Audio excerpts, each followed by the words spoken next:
Саламатсыздарбы? Мен БКМК үчүн союз тайпасынын студенти Меймонова Диана, окутуучу Осмонова Элиза Абдрашитовна.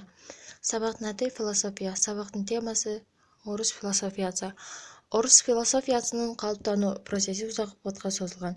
Ал 10-кылымда башталып 18-кылымда аяктаган. Ушул учурда байыркы рус мамлекети түзүлгөн. Христиан дини кабыл алынганга чейин байыркы руста диндик, мифологиялык, пантеистик дүйнө караш кеңири жайылган.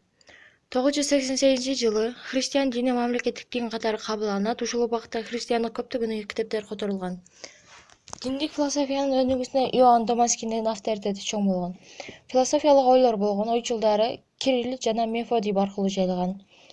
16-кылымдын башында нетяжетелдер жана этяжетелдер ортосунда күрөш жүргөн.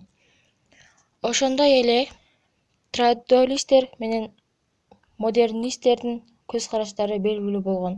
17-кылымда орто кылым мезгили аяктап, 18-кылымда өлкөнүн тарыхында жаңы доор башталат. Москва падышасы Рустун ордуна Петербургдук императордук Россия келет. Петр I жүргүзгөн. 17-кылымдын аягы, 18-кылымдын башында реформалар коомдук турмуштук бардык жактарын камтыган. 1725-жылы Петербург илимдер академиясы түзүлөт. Көптөгөн эмгектер орус тилинде жарыкка чыгат. Табигый илимдердин, инженердик, географиялык, тарыхый илимдердин, саясий экономиянын, философиялык жана социологиянын негизи пайда болот.